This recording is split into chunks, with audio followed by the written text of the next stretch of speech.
नमस्कार, न्यूज़ डंका में आप सबका स्वागत है। बुधवार 20 नवंबर को महाराष्ट्र झारखंड में विधानसभा के चुनाव हुए। इस प्रकार उत्तर प्रदेश की 9 सीटों पर भी उपचुनाव हुए। दरमियान उत्तर प्रदेश की मैनपुरी जिले के कराहल विधानसभा में एक दलित लड़की का नग्न शव बरामद हुआ। इसके बाद इलाके में सनसनी मची। लड़की के माता पिता ने समाजवादी पार्टी कार्यकर्ता पर लड़की का खून करने, बलात्कार करने का आरोप लगाया है। समाजवादी पार्टी कार्यकर्ता प्रशांत यादव ने राजनीतिक दुश्मनी के कारण उनकी बिटिया की हत्या की है, ऐसा उनका कहना है। प्रशांत यादव 20 नवंबर को लड़की को जान से मारने की धमकी भी दी है, ऐसा भी कहा जा रहा है। फिलहाल प्रशांत यादव और उसका साथी मोहन कठेरिया दोनों भी मैनपुरी पुलिस की गिरफ्त में है। दोनों से पूछताछ जारी है। लड़की की मृत्यु का कारण ऐसा था, लड़की भारतीय जनता पार्टी की समर्थक थी, बस इसीलिए उसका कत्ल हुआ है। इस देश में हिंदुओं, खासकर हिंदुत्व विचार से प्रेरित हिंदुओं को काम करने वाले कार्यकर्ताओं के मृत्यु की अब आम बात हो चुकी है। वामपंथी और रेडिकल इस्लामिस्ट उन्हें मौत के घाट उतारते जा रहे हैं और सत्ता में बैठे हिंदुत्व विचार के लोग उन्हें नज़रअंदाज करते जा रहे हैं। एक का बलिदान हुआ तो क्या, उसे देखकर 100 और खड़े होंगे, ऐसी सबकी अपेक्षा है। उस एक की मृत्यु पर न्याय नहीं मिला तो 200 से ज़्यादा गायब हो जाएंगे, इस बात की किसी को चिंता ही नहीं है। 10 गुंडाइयों का आत्मविश्वास बढ़ेगा, वो अलग। खैर, अभी फिर मुद्दे पे आते हैं। समाजवादी पार्टी के कार्यकर्ताओं द्वारा ऐसी हत्या दुखद तो है, पर घोर निंदनीय भी है। हो सकता है कल को वो न्यायालयीन प्रक्रिया से बच भी जाए, पर उनके इस कृत्य से हिंदू समाज, विशेषतः दलित समाज को सीख लेनी चाहिए, क्योंकि अगर वो कल को बच भी जाए तो कल को कारण कोई और भी हो सकता है, पर गला आपका या किसी अपने का भी हो सकता है। स्वार्थ, सत्ता, भ्रष्टाचार, गुंडागर्दी और घोर जातिवाद, इससे पहचाने जाने वाली समाजवादी पार्टी से इससे और कोई भी अपेक्षा नहीं की जा सकती। इसके पीछे का कारण समाजवादी पार्टी की मानसिकता ही है। मूलतः समाजवादी विचारधारा इस बात पर टिकी है कि किसी वर्ग को सामाजिक, राजकीय, आर्थिक, न्यायिक सुविधा या अवसर नहीं मिल रहे, लेकिन किसी वर्ग को नहीं, तो जिन्हें ये अवसर नहीं मिल रहे उन्हें भी समान अवसर और समान न्याय मिले। लेकिन रावण तो हमेशा साधु के भेष में ही आता है।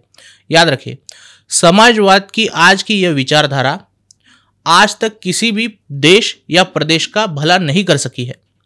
इसका कारण एक यह भी है कि मर्यादित स्रोत और समाजवादी नेताओं का स्वार्थ सामाजिक, आर्थिक और राजनीतिक न्याय जैसी चीज़ों को सिर्फ अपने तक ही सीमित रखता है। कभी कभी इन नेताओं की अनुकंपा से किसी पिछड़े की सहायता हुई है ज़रूर, पर इसके पीछे भी समाजवादी नेताओं का स्वार्थ रहा है। समाजवाद की विचारधारा इस प्रकार की बन चुकी है कि अगर हम सब मिलकर अमीर ना हो सके, हम सब मिलकर गरीब होंगे। नीचे छोटे अक्षरों में एक वार्निंग साइन भी लिखते हैं, लेकिन हमारे नेताजी तो दुनिया भर के सभी सुखों का उपयोग करते रहेंगे। अखिलेश यादव की समाजवादी पार्टी में इस विचारधारा के नाम पर यही होता आया है। पार्टी के लीडर, जो कि एक खानदान से ही ताल्लुक़ रखते हैं, उन्हें सभी प्रकार की सुविधाएं और अवसर मुहैया कराए जाते हैं, लेकिन इस विष को गाढ़ा करने के लिए मुस्लिम तुष्टीकरण और जातिवाद का झोंक लगाया जाता है। जैसे कि हमेशा से मैं कहते आया हूं कि वामपंथ कभी भी समता, समानता, समरसता स्थापित नहीं कर पाएगा। इसके अपने दिमाग में जो घोर जातिवाद है, उसका विष नहीं उतरता, वो हमारे समाज के दोष क्या ही दूर करेगा।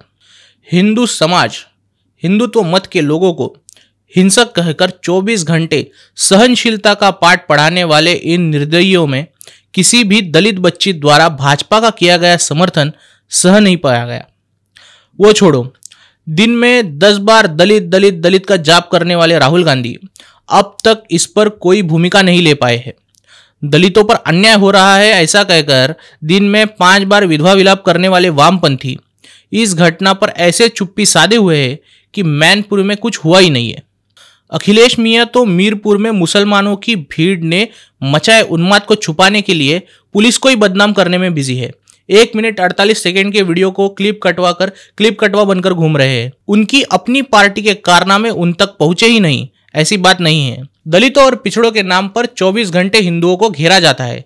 जब समाजवादी या मुसलमान उन पर अत्याचार करते हैं तो वामपंथी 100 फीट गहरे बिल में घुस जाते हैं। दुख तो इस बात का है कि जो दलित मूवमेंट के नेता इस मूवमेंट को चला रहे हैं वो लोग भी वामपंथियों और मुसलमानों के अत्याचारों पर चुप्पी साधे हैं। इनकी चुप्पी का कारण यही है कि जिस लड़की के साथ ये अन्याय हुआ है वो भाजपा की समर्थक थी, हिंदुत्व का समर्थन करती थी, हिंदुत्व का पुरस्कार करती थी। याद रखें, हिंदुत्व धर्मे रक्षति रक्षितः से शुरू होता है। उस लड़की को न्याय मिलने तक हिंदुत्व मत के कार्यकर्ता ये लड़ाई लड़ेंगे, जरूर लड़ेंगे। बस जाते जाते दलित मूवमेंट के नेताओं को यही बताना चाहता हूं कि डॉक्टर बाबा साहेब अंबेडकर के सीखो, संगठित हो और संघर्ष करो इस मार्ग पर आप न चल पाए हो न चल रहे हो। इसके पीछे की वजह यही है कि आपने अपने अनुभव से कुछ नहीं सीखा। जो अपने अनुभव से सीखने की कोशिश कर रहे हैं आप उनकी रक्षा भी नहीं कर पा रहे हैं। आप खुद संगठित नहीं हो और जो संगठित है उनसे आपको जलन हो रही है। आपके संघर्ष भी वामपंथियों की तरह अपने नेताओं के स्वार्थ और उपभोग इसके लिए ही बस रह चुके हैं। ये समाज के उत्थान के लिए नहीं है। नमस्कार।